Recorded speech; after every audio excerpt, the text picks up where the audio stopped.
Skipping lunch or grabbing whatever's in reach, it's not a time problem, it's a planning gap. Think about how many times you run out the door on your way to work or whatever activity you're going to. You grab a protein bar, a quick coffee or something like that. It doesn't fuel your day. But the crazy part is we all have the same amount of time in the day, 24 hours. The main problem is most people don't have a system in place wrapped around lunch. Maybe you grab something quick from your vending machine or something nearby your office. I used to hit up Starbucks all the time when I worked in the Bronx. Killed my wallet, it wasn't that nutritious, and honestly it wasn't even that good. The biggest mistake is people will wait until 11:45 a.m. right before lunchtime, but by then the decision, it's already blown, it's out the window, you're too late. You really got two options at that point. You're gonna get expensive takeout that wrecks your afternoon or your wallet, or you have nothing at all. Both of these options are gonna tank your energy, your focus, your clarity, and you're gonna have that crash by 2 p.m. Now think about those times when that happens. I know this has happened to you. It's happened to me a ton of times. The rest of my day just kind of spirals, right? 2, 3 p.m. I get that headache going on. I run out of steam. I can't really focus on work anymore, and I'm just thinking about dinner nonstop. That spills into my evening.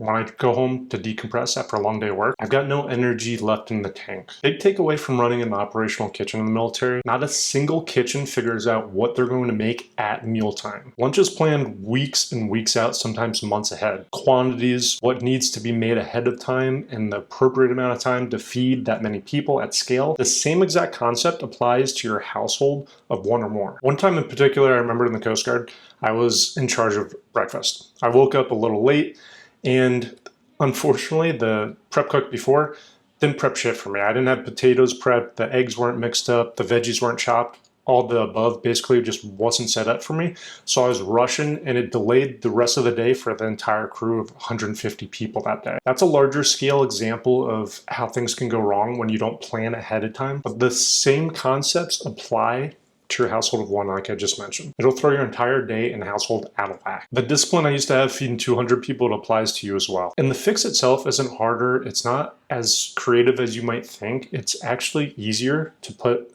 together. It's actually very simple and repeatable. The main concept is that it's just defined. So you're gonna look ahead at your week and you're gonna plan. So you're gonna think through those busier days. Maybe you have an afternoon full of back-to-back meetings. You're gonna get those wraps made ahead of time. You're gonna batch some food on Sunday, for instance, something that's easy to eat, that requires zero thinking of the time during lunch. Those lighter days, say you're working at home or something, you can make something fresh. Maybe make a fresh salad or a sandwich or something like that. You work in the office, make something ahead of time that's maybe more of a comfort meal. You can sit down and enjoy for 30 minutes on a nice day at a picnic table or something like that. If these problems are clicking with you, I went ahead and I made a free 10-minute meal planning system. You can grab it down below, and it'll put your week on autopilot. When I look at my own Sunday routine, I do a few different things. I break it down into a 3-step process here, all taken from my time in the military. Same concepts apply. Step 1, I'm gonna plan my week ahead. Now, that's looking at my calendar at the most simple version of it. Maybe I'm talking to my spouse, figuring out what she has going on as well. If you have family members, do the same thing there.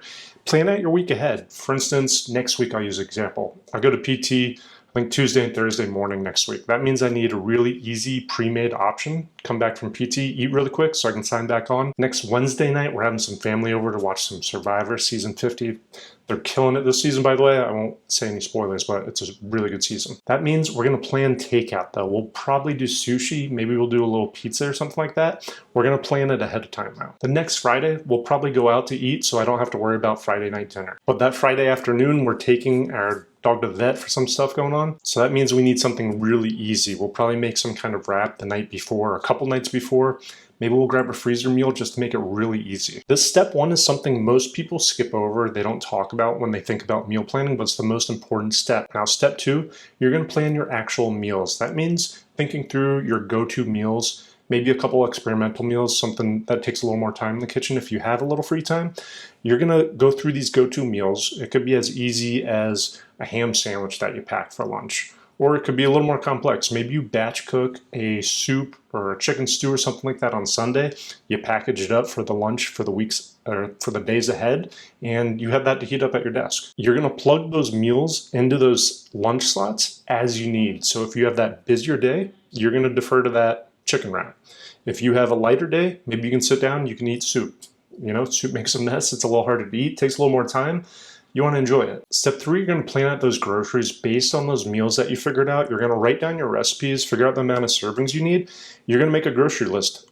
Key thing here, when you make the grocery list, you're going to break it down category style. So that means produce, grains, pantry items, protein, however you shop through the store, it's going to make your grocery shopping experience twice as fast, easy. Now you got your game plan. You're going to shop, you're going to batch cook one of your meals for the week ahead. Maybe you're going to prep a couple breakfasts as well. This whole process, your Sunday routine, you're not just planning a meal, you're minimizing the amount of food decisions you have to make all week. Now, if you learned something in this video, give it a like, subscribe my channel, and watch this video for more meal planning tips.